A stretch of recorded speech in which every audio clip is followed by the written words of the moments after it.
Replacing the wheel bearing on a 2012 Audi Q5. Start by removing the wheel. Next thing, get your caliper hook tool.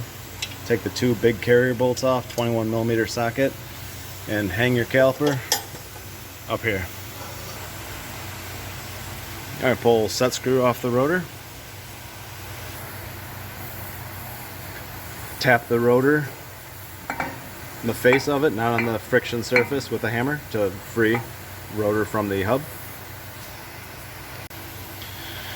Alright, with the rotor removed, you can see the hub and wheel bearing assembly. One thing to note, if you're doing this at home on the floor, you're going to want to break this axle bolt loose on the ground. Have someone else in the car and park with their foot on the brake. Pull your center cap off your wheel, and then loosen it that way on the ground with the breaker bar. I'm up in the air. I can just do it with an impact to get it loose. So that's what I'm gonna do. Our axle bolt is out. Now these 4 triple squares in the back here are what you have to get loose. You can do it with the axle in place. When the axle bolt is out, you unscrew it with your fingers till it's all the way out, and then you just push it in very easily. So it pushes the outer CV joint away from the hub a little bit, and you have enough clearance where you can get to it with the 3/8 drive triple square bit and loosen it all up. So I'm gonna do that now. Alright, so once you have all of those bolts off, all 4 of them, you take one and screw it back in halfway make sure there's a gap there, and then I get an air chisel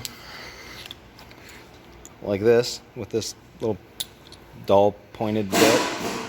Put it right in the center of that, an air chisel. It's basically the only way I found to separate this. There's so much corrosion between the steel wheel bearing housing and the aluminum hub. So I'm gonna do that.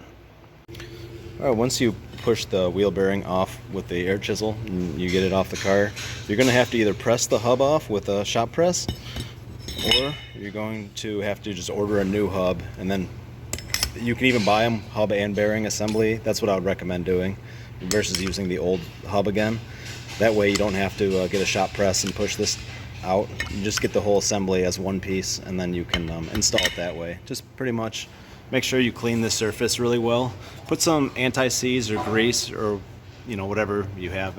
Grease or anti-seize is probably the 2 best options for this around that surface after you clean it. Scrape it, file it, whatever you have to do. There's a lot of corrosion there.